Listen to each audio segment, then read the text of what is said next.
You call this cooperation between harbingers? Cooperation involves communication, you know. Don't take it to heart, child. Besides, aren't you happy that you got to skip the formalities and bring chaos to the land? I'm sure you must have enjoyed that. Oh, it seems that some of your friends have arrived. Hey, it's Zhongli and Child. And you! It's you two.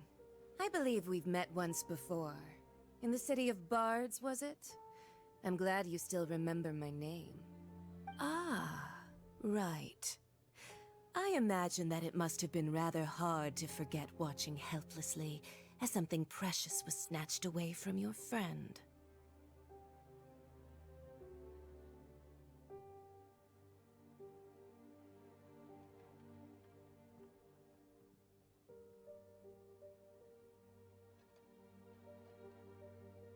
No, don't let her get to you! You've yet to gather the powers of all 7 elements, and our last battle at the Golden House was almost more than you could handle. So it might be best to keep things peaceful this time, seeing that 2 of the Harbingers are here. Well, if it isn't you two. This is our first time seeing each other since Liua was nearly wiped off the map. This is certainly a bit awkward, wouldn't you say? Paimon knew that we should never have trusted a Fatui Harbinger. Oh, now don't say that. Sure, I may have misled you, but I never had anything against you personally. Besides, I thought we were getting along quite well together, didn't you? Except for that little tussle we had at the end. Nothing personal. We just have different views, that's all. Of course, you may very well hold this against me, but that's up to you. The real deceivers here are Senora and Zhongli. Curse them for leading me on.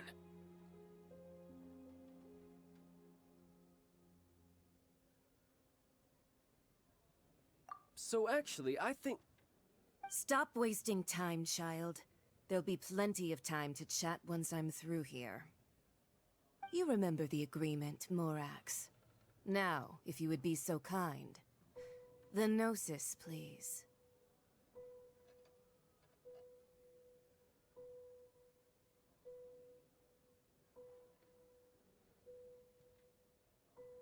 What in the world are you talking about? The contract is fulfilled. That which thou seeketh is now bestowed unto thee.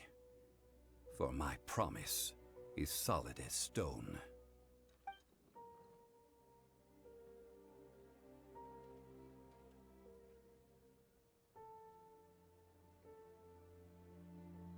How sanctimonious.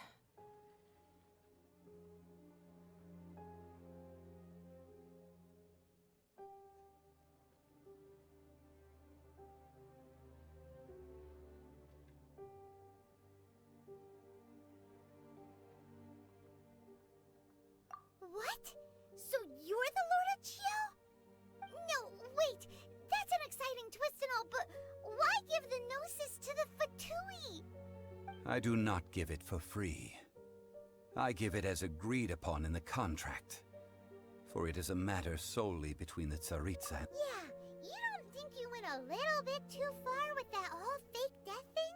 Everyone was preparing the ceremony for you and splat! This big dragon falls out of the sky and all of Lyric goes into an uproar. Talk about a disaster. Gathering all the forces that had been bubbling behind the scenes, and then stirring them together in a pot that was bound to boil over. That's what he wanted to see, am I right? Wait, what?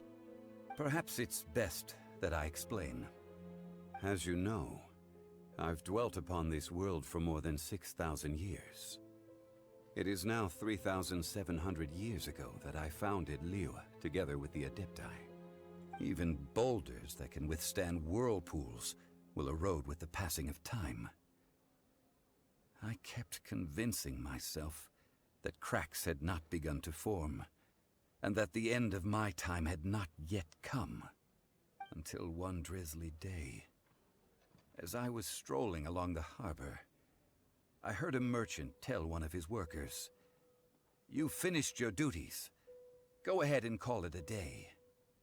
I stood motionless among the crowds, asking myself, have I already finished my duties? Oh, Zhongli. But as I began to consider relinquishing my divine role, I soon discovered that many reasons still remained to not hastily depart. Was Liyue, the city I had dwelt in for so long, already prepared to enter its next age? I decided that a test was needed in order to reveal the answer. So I feigned my own death, and gathered the cast of Child, the Adepti, and the Liyue Qixing to play their roles together on the stage that was Liyue. Indeed I was. The gnosis which I had kept for so many years suddenly seemed to have lost its meaning. That's right, which is why I continued to safeguard the gnosis until now. So you mean that if the chaos ever reached the point of no return, you would simply appear and use your divine powers to bring Liyue back under control? Of course, and it would have been all too easy for him too. Just as a child quickly matures after losing their parents, so has Liyue matured when faced with the death of its deity. In the end, the resolution to all that has transpired was even more satisfactory than I could have hoped for. Take the Adepti, for instance. Owing to their years of seclusion, they were the least informed. Yet when faced with a crisis, they commendably showed the greatest amount of restraint possible. Not only did they manage to cooperate with the Qixing, but in the end, they even made efforts to understand the hearts of the people. Credit is also due to Signora, the emissary dispatched by the Cryo-Archon to fulfill our contract. At my request, she kept everything she knew in strict confidence. This despite the eavesdropping ears of her colleague, Child. This meant I could remain as Zhongli, even having the chance to fulfill the age-old traditions of Liyue in this mortal form. Thank you for joining me on this journey, traveler. All of these things turned out as I had planned. There is only one thing that I had not anticipated, and that was the conduct of the Liyue Qixing. I had expected them to do no more than the Adepti, to come to the defense of Liyue. But when all was said and done, they seized the opportunity to supplant Liyue's divine protectors, and used the subsequent power vacuum left by my death to quickly gain complete control of Liyue. Huh? That doesn't sound good at all. On the contrary, I think it is excellent. I had always feared that it was too soon for them to take over from me. And it was also that which I longed for the most. As such, this is the best parting gift anyone could have given this god of old. Hey, what about me? Doesn't anyone feel the least bit of remorse for deceiving me? You've practically kept me in the dark! I think that thanks would be more appropriate. You certainly played no small part in all of this, wreaking havoc and turning the city upside down. The Lord of Geo ought to thank you for your performance, if anything. If you hadn't created the pressure of a battle between mortals, Adepti, and a god, the lump of coal resting in the hands of the Geo-Archon, Liyue would never have been able to become a dazzling diamond of a city. Huh? Just whose side are you on, mocking me like that? Are you itching for a fight? Hey, haven't you learned the Liyue saying, "Don't always call it as you see it"? Well then, with the Gnosis in my possession, I have no use for such idle chatter. We should return to Zapoljarny Palace and seek an audience with Her Majesty, the Tsaritsa. Come, child. Fine. I'll meet you there later. I'm not sharing a boat with the likes of you. Do as you wish.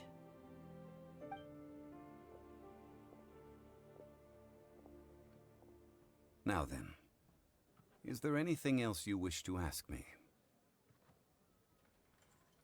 Right!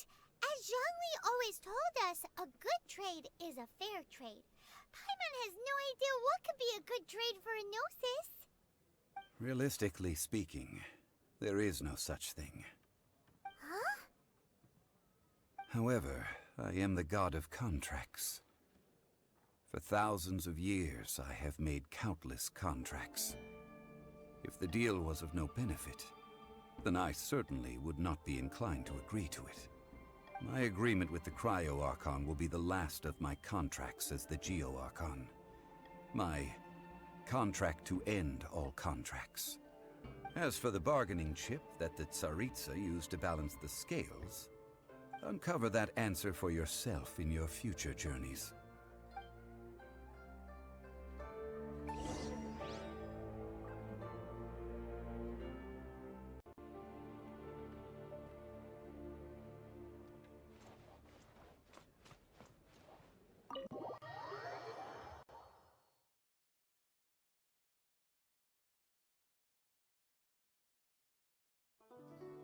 Today's the day of the rite of parting.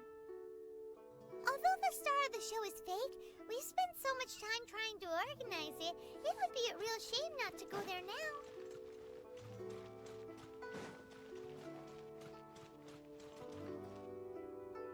Are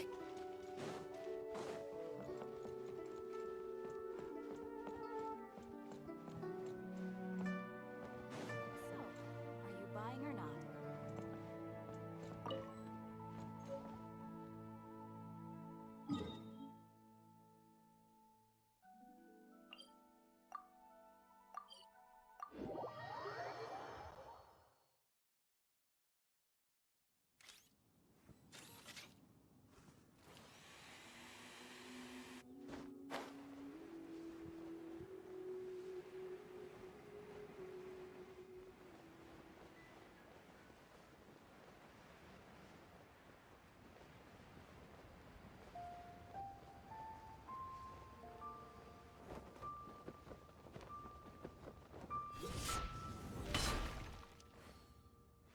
You know that god from the ocean couldn't have just shown up out of nowhere. I mean, it's been 2,000 years since Rex Lapis. Yes, and to think that this happened right on the heels of the incident with Rex Lapis, too. Say, do you think the person who assassinated our lord and released that evil god might have been one and the same? Now that you mention it, that's very possible. Yes, it's very possible indeed. I mean, it all fits together. That person must have colluded with the evil god to harm Rex Lapis. Oh, that wicked black-hearted... Still, what sort of supernatural prowess must this person possess to be able to do such things? I have never heard of such a person in all my years. Ah, forget it. Guessing's no use to us. Look, the Millilith over there looks like he's about to make an announcement. Let's hear what the Ministry of Civil Affairs has to say first.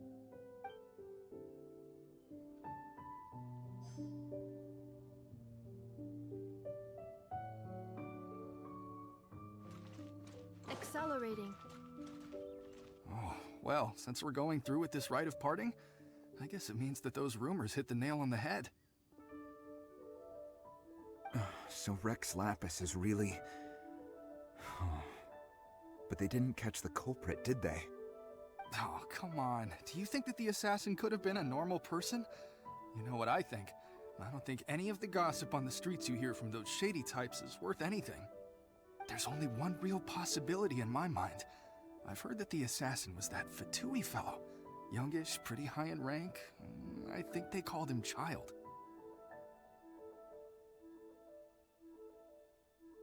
The Fatui?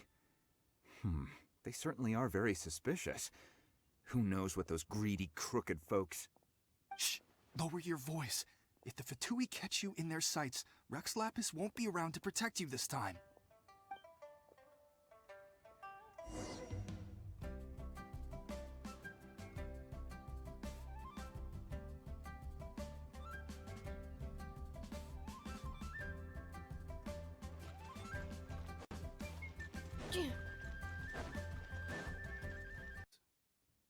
Though a dragon soars ageless as the mountains, it too must return to dust.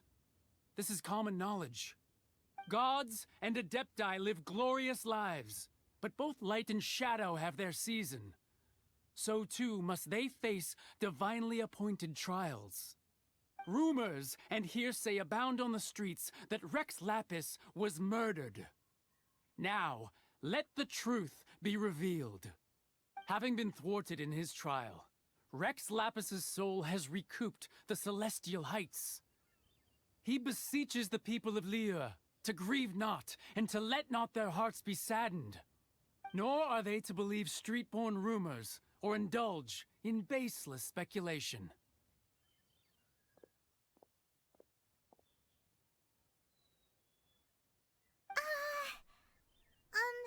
Paimon needs a translation on what the Qixing's announcement said. So that's how they're spinning it. Something feels off. Why would they suddenly give up looking for the murderer? Not to mention how this excuse sounds like something they just made up on the spot. Could the Qixing already have known that Rex Lapis wasn't dead? But Zhongli said that neither they nor the Adepti knew anything. Did Zhongli tell them in secret after his gnosis changed? Exactly, right? Ooh, seems like the rite of parting has been going on for a while now. Let's go have a look.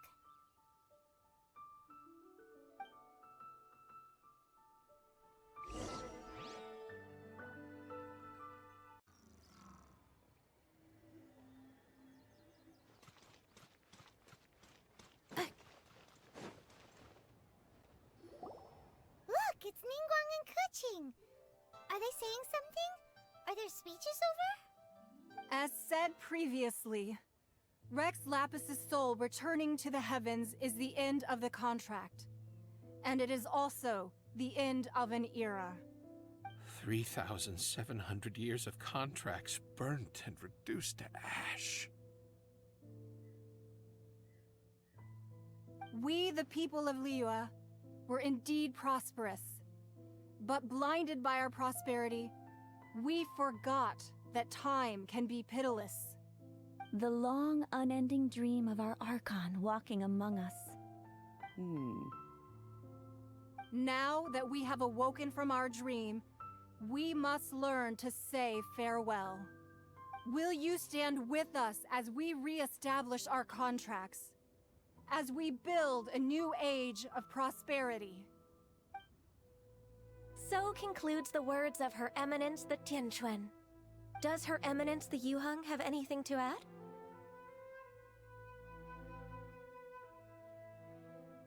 Huh? Is she looking this way? Traveler.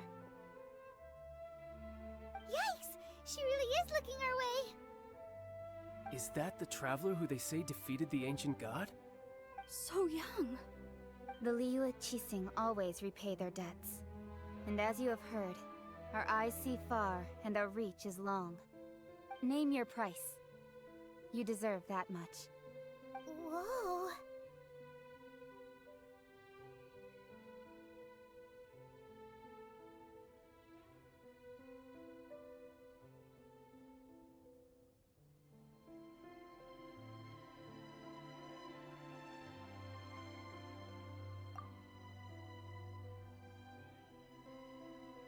Well, could you help me put up some missing person posters?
Leave it to me.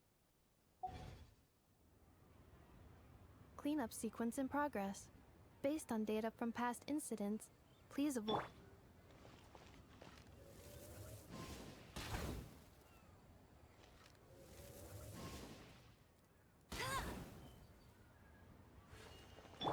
Defensive mode engaged.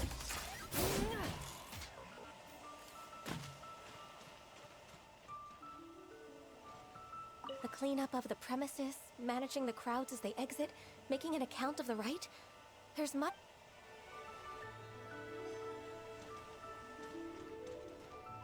Roping you in was possibly the most masterful move we could have made. I believe that future... The cleanup of the premises, managing the crowds as they exit, making an...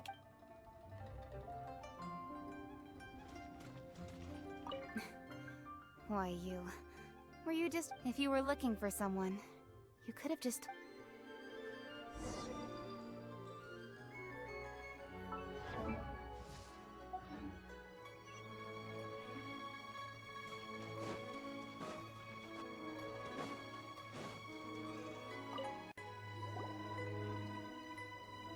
Hey, Zhongli!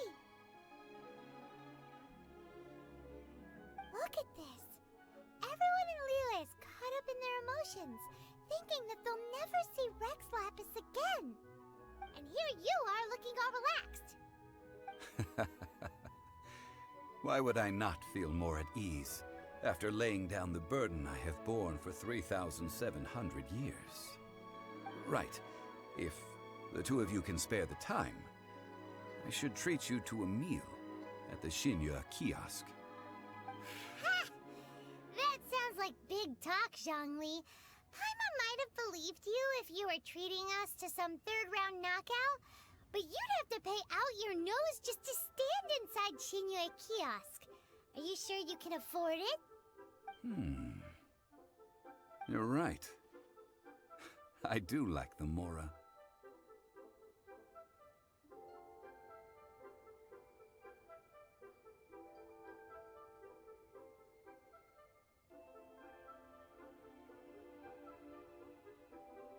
But why would Morax lack Mora?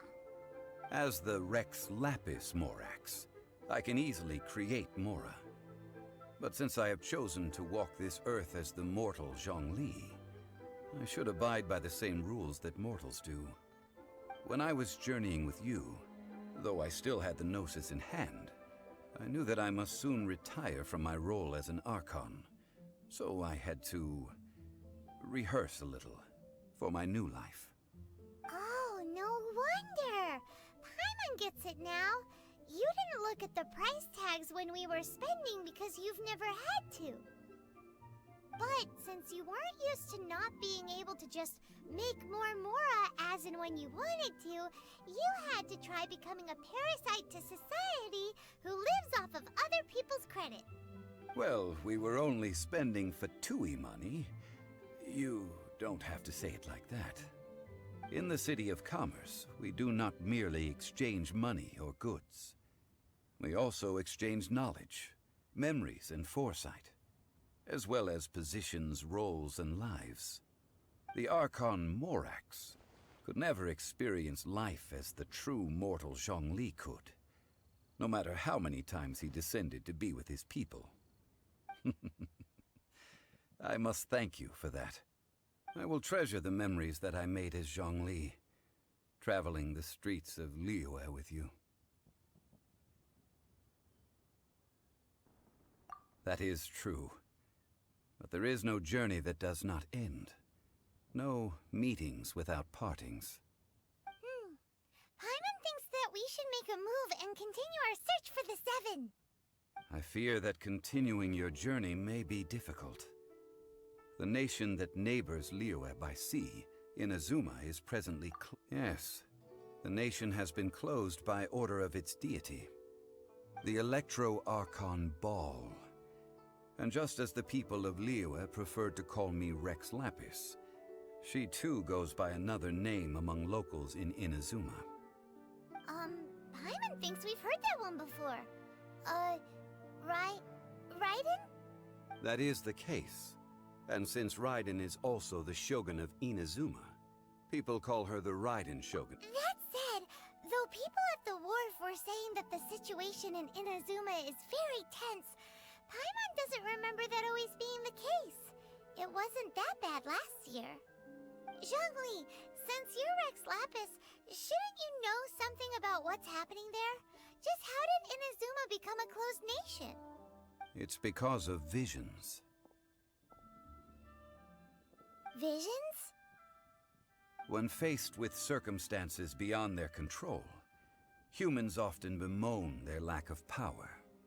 But if a person shows true strength of will at a desperate and fateful moment in their life, the gods will look upon them with favor.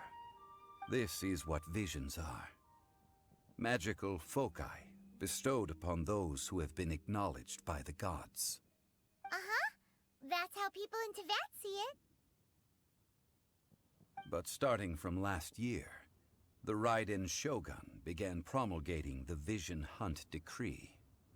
Vision Hunt Decree? Yes. It was an order to seize all visions within Inazuma's borders, and to inlay them upon the hands of the statue of the omnipresent god. They want to seize visions. But why? Aren't visions blessings from the gods? I should think that in the Raiden Shogun's eyes, it is precisely because they are divine blessings that they should be under the sole dominion of divinity. Whoa, that's harsh. The Animo Archon is the god of freedom, and the Geo Archon is the god of contracts.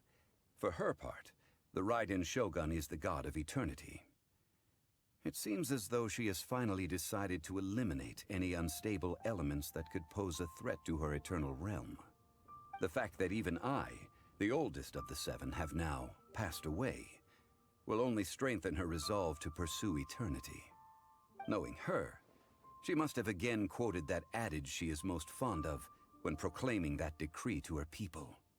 7 ideals for 7 gods. And of these... All right then. Was there anything else you wish to know? Ah, that was a good one. Failing a divine trial. How they came up with that excuse, I will never know. That said, the reason why the Qixing were so eager to resolve the incident and stop pursuing the culprit was indeed because they received news in secret that Rex Lapis was not dead. I hinted as much to the Adepti as well. How did I accomplish that, you ask? Have you ever heard of this particularly convenient Adepti art known as gifting dreams and visions? All right then. Was there anything else you wish to know? Yeah, about that. Before the Qixing made their announcement, we listened to a lot of people talking on the way. Most of them put the blame for everything on Child. These are indeed false accusations. But it remains undeniably true that Child did send people to the Jade Chamber to prevent the Adepti and the Qixing from defeating the ancient god. I've heard that Ningguang is busy milking that for all it's worth on the foreign relations front at the moment, browbeating the envoys of the Fatui. Ha! Those poor Snezhnayan diplomats. If it were not for Child's exalted position as a harbinger, I'm certain that they would have shifted all the blame to him and called for his dismissal by now. All right then. Was there anything else you wish to know?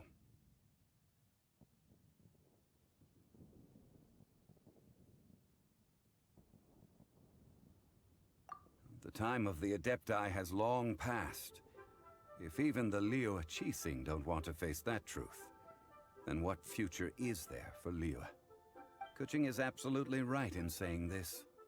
Now, though I did laud Ningguang's desire for power, believing this to be a good thing, and thought as a matter of course that she must have been behind the Qixing's plan to take governing power over Liyue from the hands of the gods and Adepti, could the original person who brought up the idea of seizing power have been...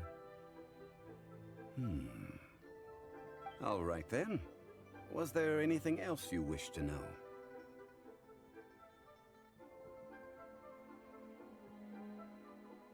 That's right. you don't have your gnosis, what's going to happen to all the Mora in Teyvat? Since Morax is dead, are they all just gonna disappear? Also, isn't the Golden House the only mint in the entire continent? Will it even continue to work? The Mora present now will not vanish. But the Golden House will indeed have to cease operations for a lengthy period of time, since creating Mora requires the use of the Geo-Archon's power. This is terrible! We're all about to run out of Mora! The world is coming to an end! Yes, this is indeed a major issue from a financial standpoint. Well, I suppose we'll just leave such troublesome matters to the Liyue Qixing to debate. Then, did you at least set some private funds aside for yourself? Oh, a private fund. This does seem like a good, logical, common-sense idea. It's a shame. What's a shame? It's a shame that I didn't think of it at the time. All right then. Was there anything else you wish to know? Well then, I suppose you'll have to find a way to get inside this closed nation. Have patience. I suspect that some serendipity must first come into play.